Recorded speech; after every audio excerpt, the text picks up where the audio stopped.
some explanation for this, so we go tramping down the tracks, and we find a Red Cross booth, or a little shelter. They had them set up in railroad stations and stuff for soldiers and sailors who needed some place to go, and they were serving coffee and donuts type stuff.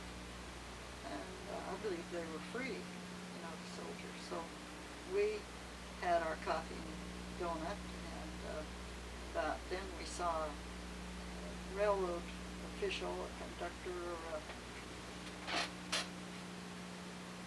switchman out on the track, so we went stomping out to him and asked him what happened to, that we came in from Pocatello and then board the train to Spokane, you know, what happened to our car?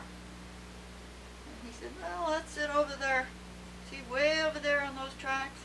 We just switched it over there because the other train isn't in yet. So they just took, you know, most people went to bed. There was a sleeper car. Yeah. Most people just went to bed. And, never knew the difference. Didn't know the difference. And so he said it was open. So we went tramping out across the railroad yards to that car over there, climbed in the train, and went to our respective booths with beds and went to bed. And they pretty soon hooked us onto the other train, headed for Spokane. Those trains must have chugged along awful slow because it was 7 o'clock in the morning, I suppose, by the time we got into Spokane. And we'd gotten up and had some breakfast in the diner, and we're sitting there waiting to get to Spokane. When we got to Spokane, the spokes met him. About the time we pulled in, I saw his folks waiting for him, and I thought, God, what are they going to think of me?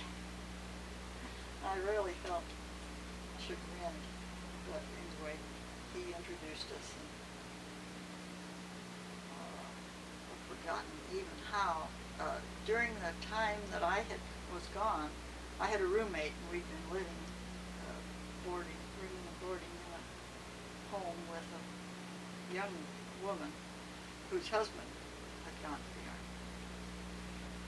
And during the time that we were gone, my roommate had found us an apartment and moved us, or pretty much moved us, I know. And I've forgotten how I got to that apartment, whether the roommate was there and picked me up or what. And moved into this new apartment. And so,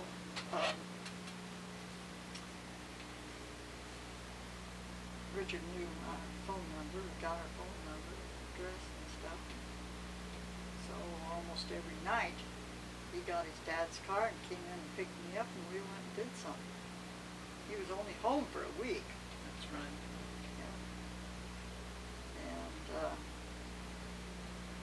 by the time he went back, my things were really cooking. So then he wrote to his folks and told them that, boy, this was the gal that he'd been looking for, and that he wanted them to invite me out to dinner. So they called, invited me out to dinner. His dad came in his car and came over and picked me up, took me out to their place. That was kind of a strange dinner, Grandpa Hartley and the young babe. Yeah, yeah. Was this just a one-time thing, or did they keep in contact with you? Well, I think we did it a couple of times. I'm not really sure. How often did you see him before he went overseas? I don't think I saw him again. Is that right? For 2 years? I think it was quite 2 years. But we did a lot of writing. Yeah. We wrote for a while quite enthusiastically, and then things kind of dribbled out, and I thought, you know, this was all over. But for some reason, I wrote him a letter after we had corresponded for a couple of weeks. And that was the letter that was waiting and had been marked, what do they call it when they think a person is missing in action, I guess is what it was. And it had been sent back to the post office, but in the meantime he got back, and they went and claimed their mail, and that was the one that he picked up. Hadn't written for 2 or 3 weeks. So then he started writing again, and it wasn't too long until he was coming in. Well, so by that time I was in Great Falls, and he came over there. Was there for 4 or 5 days, I guess. Then he left again. Back to Spokane. Or Portland, maybe he went to Portland. And then he called me again and said, could he come back again? I believe that's the way it was. And I said, well, sure. So he came again. And then is when as he tells it, we were walking down the street and I was looking in the window at the silverware and all that stuff, and lured him into the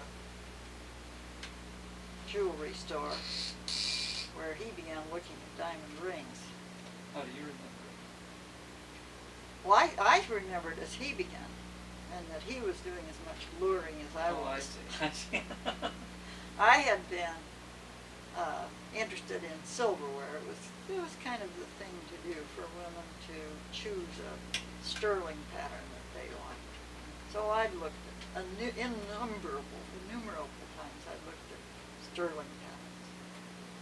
And I had several in mind I liked, and so I was really looking at sterling patterns. It didn't have anything to do with diamond rings. And I don't think that anyone ever said, will you marry me, or let's go look at the diamond. I can't remember how it worked. The first thing you know, we were looking at diamond. And he didn't have enough money with him to buy it. He had to have Maynard Nelson, who had to be there in the army, co-sign for him or loan him the money. So or the ring was that ring was bought So that ring was not in this setting, but in Great Falls. bought in Great Falls. Remember the name of the store? Where it was? Downtown. Downtown Great Falls. And so he came over that night with a bottle of champagne. And I think he brought 3 champagne glasses because I had a roommate. So he presented the room and we drank champagne. Oh, great. So then you were engaged, and a couple of months later, I guess, that was the fall, late summer, August, September of 45. Yeah, something like that. Because then we went to, I just quit my job, it just That was the way it was. didn't occur to me not to quit my job if I was going to get married. He's going to take care of me. I look back on it and think, dummy. I could have gotten transferred. Why don't we stop there? Yeah, he didn't. See, Dad has taken me through a little bit of the job history, but if we could start jointly with your marriage in Portland, interested in where you moved and when you moved and why you moved, how the contacts were made, finding a place to live. You got to do a new town. But why we lived in 3 places in Beckley, all that sort of stuff. So November 9, 1945, married in Bob's home in Portland. On Maywood Drive in the West Hills of Portland. Dad has told me how you moved into place that Bob built. Yeah, well, the anecdote, let me go back one notch on that getting married business. Okay, so we're going to get married in Brother Bob's house. And the day arrives and Brother John has arranged for Carl Hagberg, what's that guy's name? To play the piano, and Brother John is going to sing, okay? And so that was fine, and she's upstairs with Mabel. This house had a winding stairway, the whole, it was a very nice place. I'm out in the kitchen with Reverend Dr. Walker, who was the congregational minister who was going to do this ceremony. And all of a sudden, from the living room comes this da-da-da-da, da-da-da-da. That was after we had the oh, promise me's and I love you truly's and all of that. And on a impulse, no, one notch farther back, I had a sensation go through my gut that prompted me to impulsively say, turned to Dr. Walker and I said, "Bomb doors open." And he looked at me.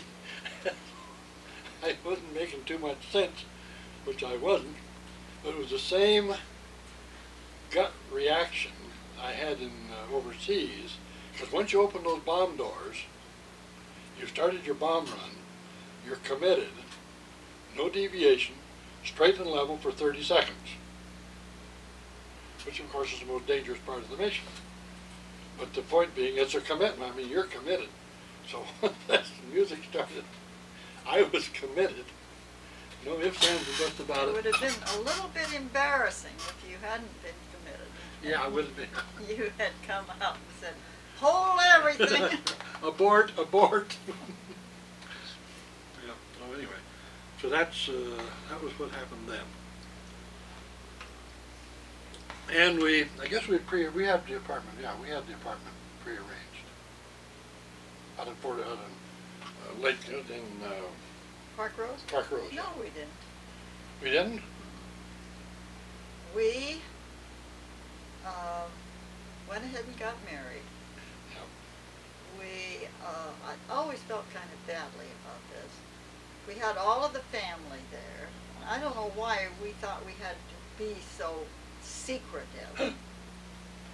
Instead of enjoying a nice evening, we slipped away upstairs, got our things, and went out the back and around and got in the car and left. I don't remember that, but go ahead. All we were going to was the hotel downtown. The Multnomah Hotel, to be exact. So we went down to the Multnomah Hotel. The next morning, we went down to the lobby, and who was down in the lobby but Grandpa and John? Down having breakfast, I think. Yeah. Now, I don't think we told them we were going to be at the Multnomah, did we? It was not the only hotel in town. I wonder how come they just happened to be there. Just coincidence. Yes. Anyway. Well, anyway, they knew that you didn't have a heck of a lot of money, and I didn't have a job.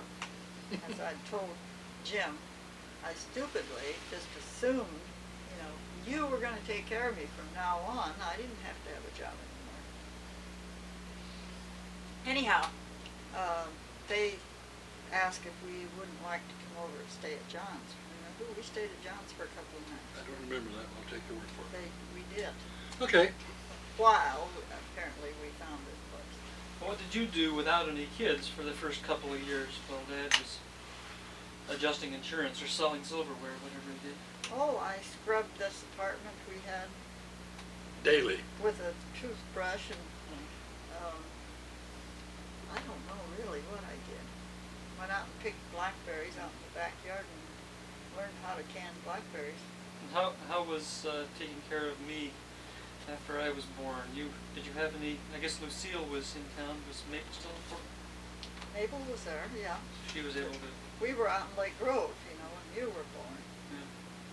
And I remember some little bits, pieces about it. Kept us pretty busy. Yeah. Well, we were building a house. Yeah. And we moved into this shell. And you couldn't buy any of the material. I don't know how we got along. This was November. Yeah. Well, for heat, we had a fireplace, period. I know, but how do you keep a tiny baby? Well, the tiny baby was 2 years later. Oh. We were married in 45, and the baby came along in 47. Oh, he's talking about when he was a baby. Yeah, okay. Oh, okay. Anyhow, yeah, by the time you were born, we had the house finished, and we had that Coral Air gas heater. That was after we got rid of the potbelly stove that I burned the bottom out of. By your usual policy of a little bit's good, a lot's better. Ever hear of Red Devil soot and carbon remover? Be very careful with it. What it basically does, apparently, is it burns at extremely high temperature. And so if you put it in a teaspoon, that's supposed to... Anyway. So then we moved to town when Jean was born, while she was being born. And for some bizarre and unexcusable reason, we arranged for you, not only to take Jim as a baby, but Johnny too. Yeah, but that wasn't when, well, yes, it was. That was on 39th. It It was after Jean was born. Yeah, it was after Jean was born. So there she was with 3 little kids. We didn't specifically arrange that. Lucille was going to work and wanted something, and I think they asked if and they knew that we didn't have a lot of money. Yeah. So they thought they were doing us a favor. Well, in a way they were, but it wasn't very happy for me, I remember, because Lucille was out working and making pretty good money and would come in, with a new pair of shoes and a new purse. And here I was struggling with these 3 kids. One of which was hers. Johnny biting you one day, just really good. I couldn't understand how a child could act like that. Of course you did. You were always perfect. Yeah. Well, in the meantime, we're having trouble with you with this very violent temper and breath holding. Huh. You would cry, get mad and cry, and turn blue and hold your breath and pass out. And even a couple of times even went into sort of a mild convulsion. Hmm. And boy, I tell you, that was enough to put the fear of the good Lord in us. We got you on phenobarbital. Yeah, yeah. Take the edge off some of that breath-holding temper. And you're seen by a couple of doctors and so on. And then, of course, you wouldn't remember this, but when you were in Denver, you developed that 3rd nerve palsy, in which your right eye would not roll up. Boy, that was one of the greatest traumas of my life. Today we took you in for a pneumoencephalogram. They had you pretty well sedated, and they wheeled you off down the hall to fill your head full of air. And boy, I tell you, I didn't know if I was going to live through that or not. Pretty sure you would. I wasn't sure I would. But you did, and we did, and we all did, and so on. It turned out to be benign. Never was diagnosed.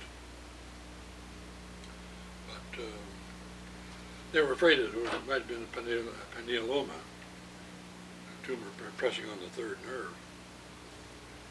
So anyway, but that was in Denver. So then we were in Portland, and I go to Lewis and Clark and graduate out of there in the spring of 1950.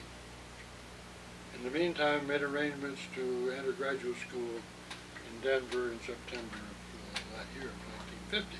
Along with Fred Thompson and Bert Finley. Bert Finley. Bert and Marilyn Finley from Detroit.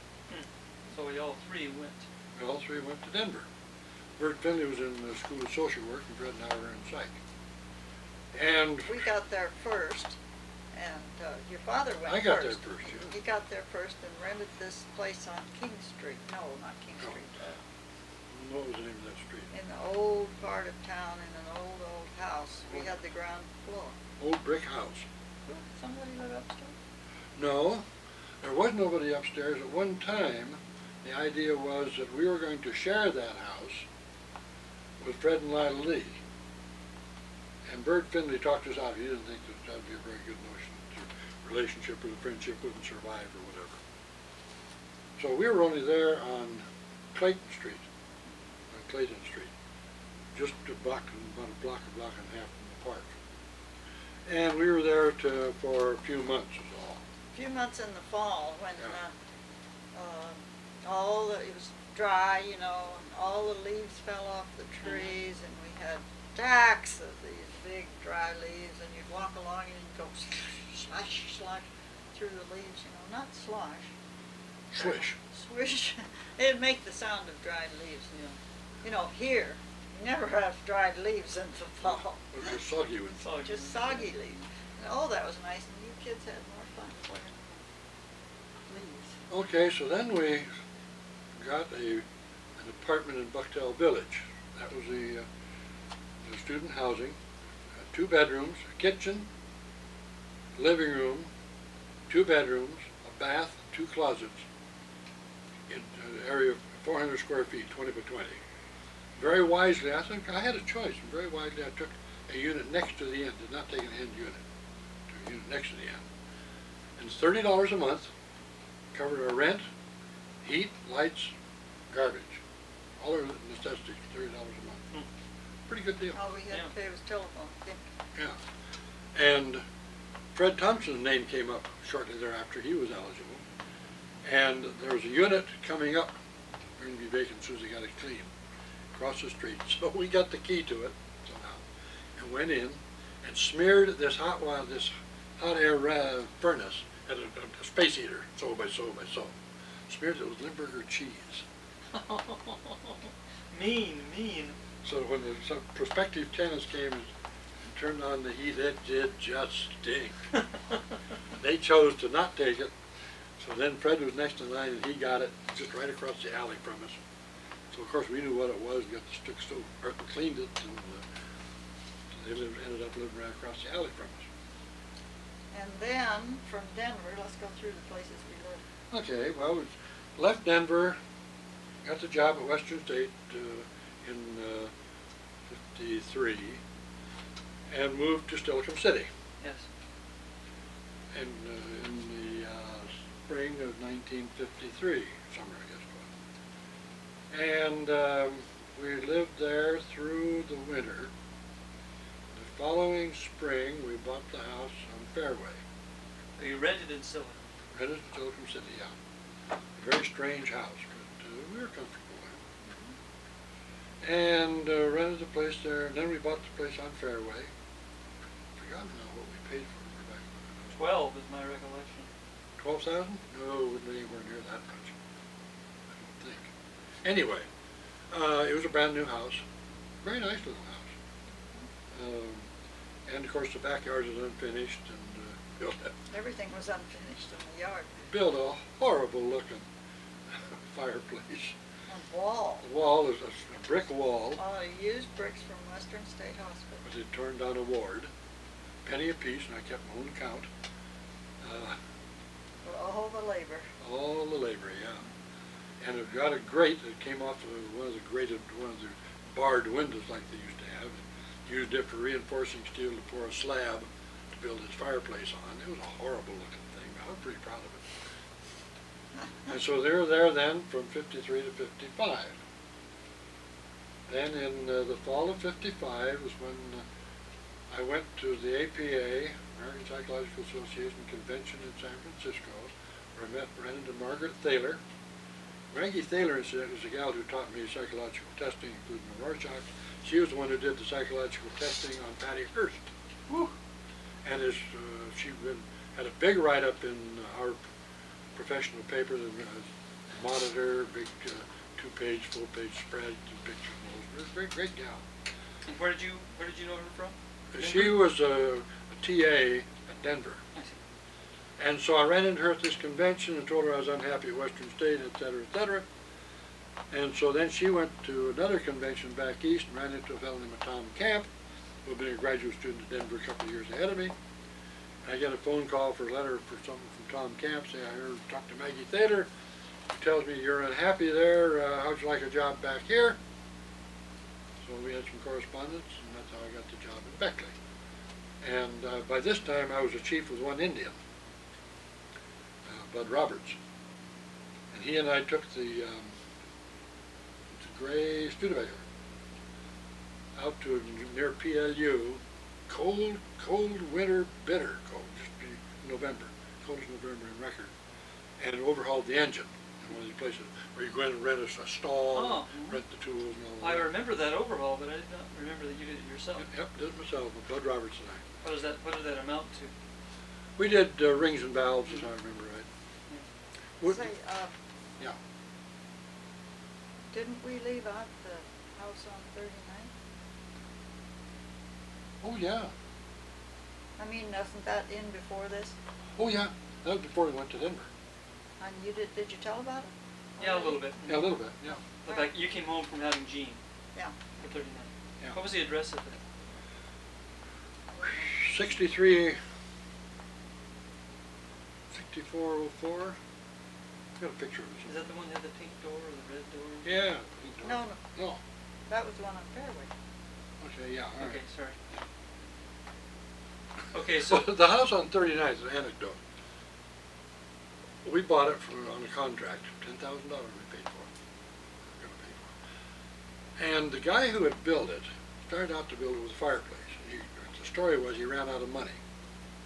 So on the outside of the house was a chimney for a fireplace. On the inside there was no fireplace. So he would come in. Brother John had more to do this because he sold it for us after we moved to Denver. People would, look around outside, and then they come in, they look at that wall, and then they go outside, they look, there's a fireplace there, come back inside, there's no fireplace. And what was the other thing you said about the first house they ever saw? That Lucille did the interior decorating, apparently used good color. Somebody said it was the first house they ever been in was bigger on the inside than it was on the outside. That was on the 39th. We lived there from 48 to 52 years. I could have killed myself there too, real easy. Back in those days, automatic washers had to be bolted to the floor. Mhm. Bolted to the concrete floor. How do you bolt something to a concrete floor? You punch a hole in the floor with a star drill and a hammer. And then you anchor it with melted sulfur. sulfur? Sulfur. Yellow sulfur. Yeah, okay. Okay, and it melts and forms a liquid, and you pour it in the hole, put your bolt down, and it sets up and it's anchored. Huh. However, in the process of heating sulfur, what do you get? What chemical do you suppose you get? Sulfuric acid. Or sulfur dioxide, huh? Oh, okay. Which is a deadly poison. Oh, really? Yeah, I could almost asphyxiated myself. That's another story. I've done a number of them I am now. Okay, so then we ended up in West Virginia. West Virginia, yeah. Fall of 55. Well, they started 53, yeah, fall of 55. By the time we'd arrived, Chad Bertelson, who was a social worker, found a house for us, right across the street from his house, on King Street. Rented, of course. Yeah. We arrived there in late November. Cold, snow on the ground. But it was there, it was warm.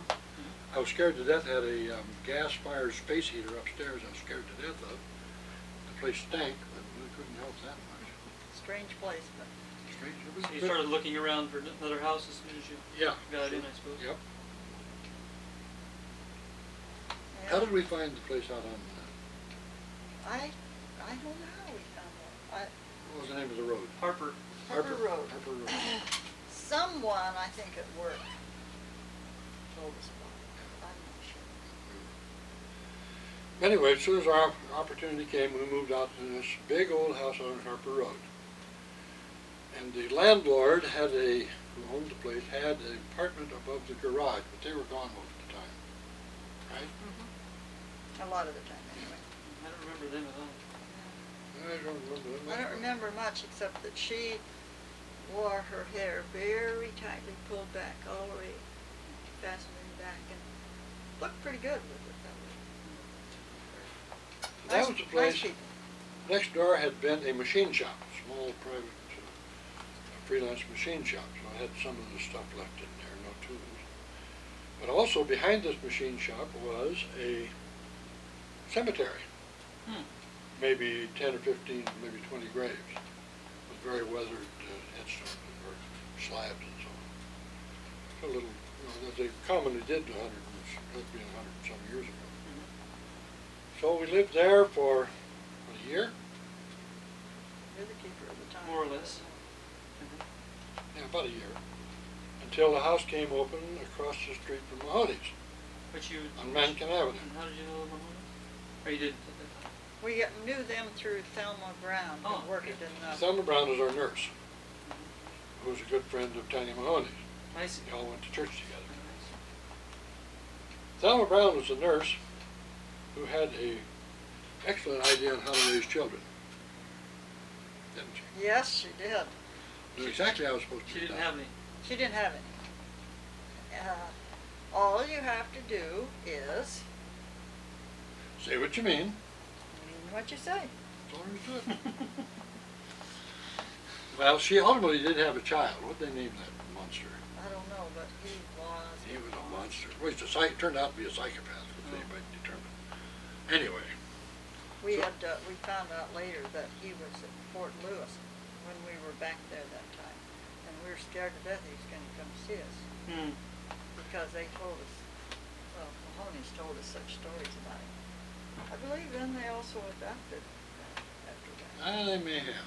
What was your job for the United Mine Workers? You ran a Well, clinic, no, right? the United Mine Workers Health and Welfare Fund was financed by an 40 cent a ton royalty on all the coal mined. This was the consequence of the coal strike of 1948. John L. Lewis, the guy with the bushy eyebrows, had negotiated this strike and ended up with 40 cents a ton royalty on the grounds that men are like machines, they also wear out. Okay, so they started having, becoming aware of mental casualties among the mine workers and their dependents.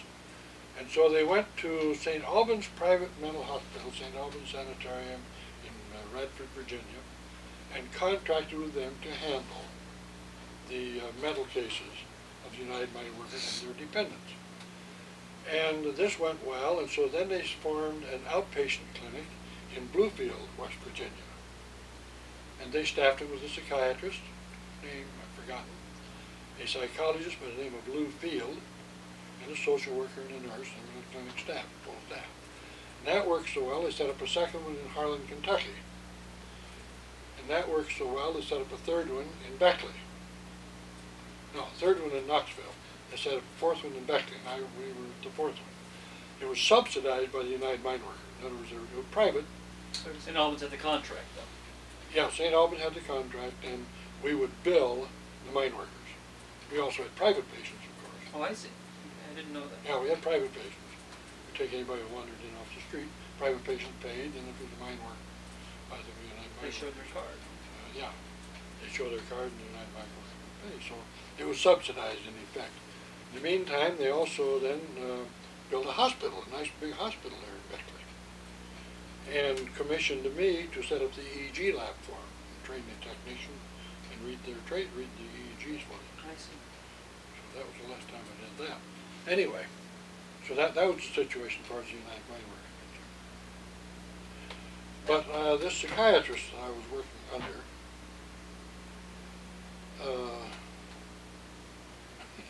he had a bizarre history. Don't tell too much of it. He was crazy as a wooden watch. Okay.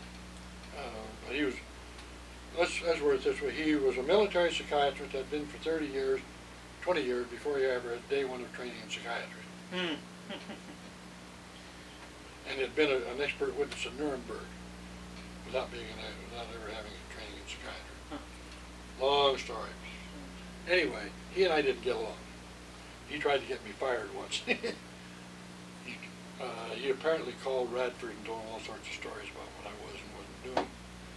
So the business manager came up to fire me. So he came in my office and sat down and started to describe all of my misfeasances and malfeasances and so on. And I chose not to defend myself. I just sat there and smiled at him. Kind of a Mona Lisa quizzical smile.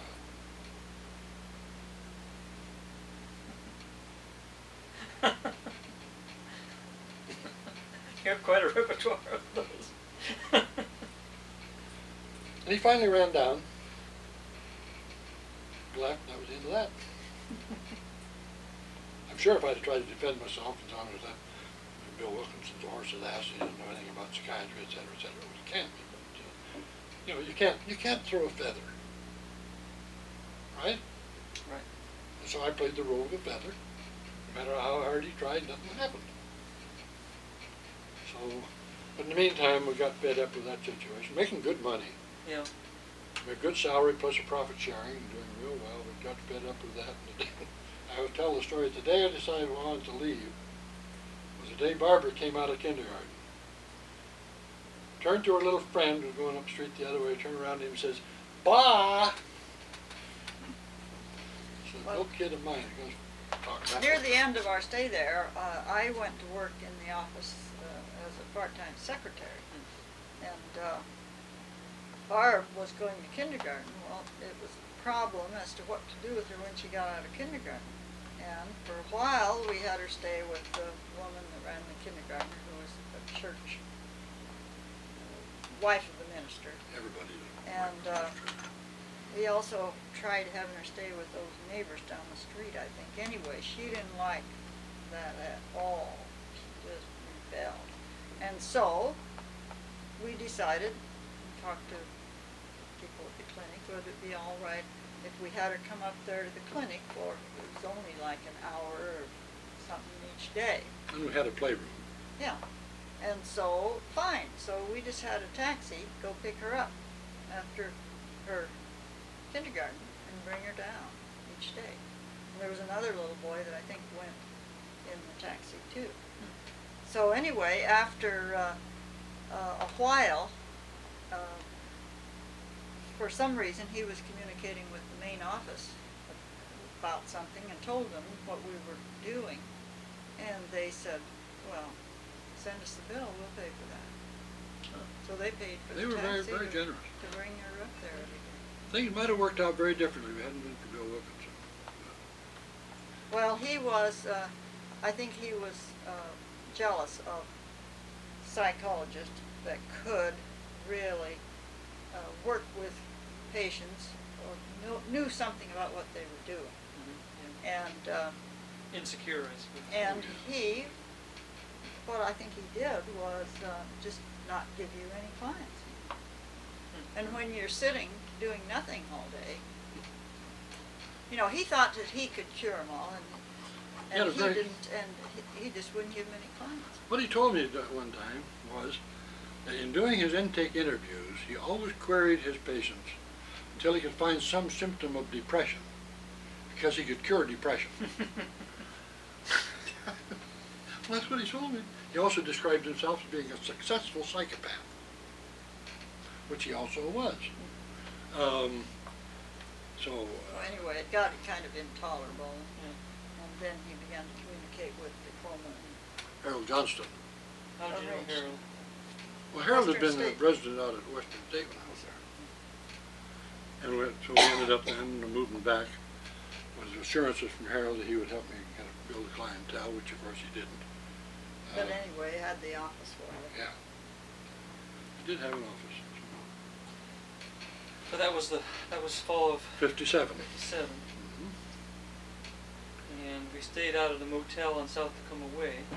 A couple of nights, Couple so of- we could find, And saw an ad in the paper of a house, 2 bedroom, or 3 bedroom, 4 bedroom, whatever it was, 3 or 4. four. 4 bedroom. Drove by, looked in the window, called the realtor, says, "We'll take it." Didn't even go in. Had a coal-fired furnace with a stoker that ground the coal in, and had the ash to haul out and all of that. Ultimately converted to oil while we were there. We lived there 5 years. But your mother getting fed up with it after a while, and we found this lot out on 41st through people lived in Lake. We were looking at a lot of places, and your father was working for, doing testing for school districts, and did some testing out at University Place. Yeah. And, Well, no, I had been teaching teaching at UPS, in the process of which I had Ken Lobita in class. Oh, was that the deal? Yeah, that was a Oh. connection. I see. So when we found this lot, and they wanted $3,000 for it. More than that now. And we had $1,500 of our own. We got a hold of Brother John, borrowed $1,500 from him, and bought this lot. And then spent all spring drawing plans. We drew our own plans. Yeah. And then got, meantime, we met Bob Nye, who also lived out there, and he was an architect, and he polished them up. And went to the bank and built a lot of sweat equity in it, and that's how we built the house. Basically, we had $1,500 and a lot of sweat. Hmm. Quite a house. Anyway. So that was, now what meeting were you at during the Columbus Day storm of '62? Oh, that was You were someplace. I was at the meeting of the San Juan Rabbit Club. Oh, really? Yes, indeed. Did you get blown around up there? Oh boy, did we!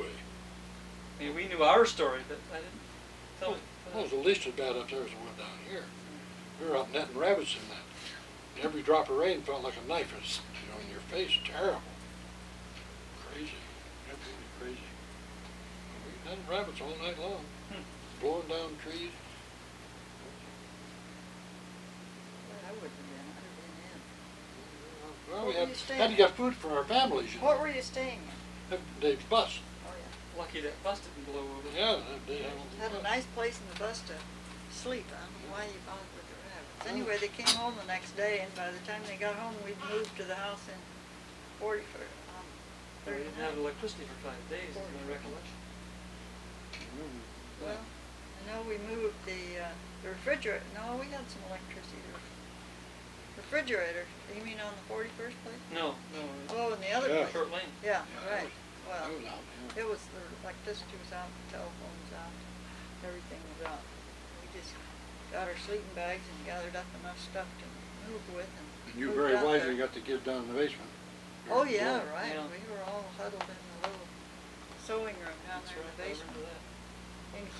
Wasn't it including, friend of Jean's? I don't know. I don't know for sure on that. I was thinking, was it Doolittle? Is that what- Could have been. There was a Doolittle. Anyway, it seemed to me like it was. Anyway, we were all huddled down in the basement. We heard branches crashing all around all Yeah, night. right. We didn't know what was hitting the house. A lot of stuff was hitting it. We didn't know if it was a tree or a branch. Yeah. Well, in the meantime, having come back to Tacoma, one of the first people I met here was Don Hamilton, who was at Voc Rehab and was just delighted to have a psychologist come to town. They didn't have any. I was the first one in town. Is that right? Well, I was and I wasn't. There was another guy who called himself a psychologist. I had an EDD who has had an incestuous relationship with a pediatrician. And a fellow about whom we know a great deal now. In fact, he just got his license jerked for untoward behavior with most of his female patients. It went on for years. And one of those female patients was a patient of ours and had already told us. She hadn't mentioned his name, but we guessed it, and eventually she confessed that was the one. And then it came out in the paper. And he'd gotten turned in finally. Finally, but it went on for years. Anyway, he was the only other psychologist in town.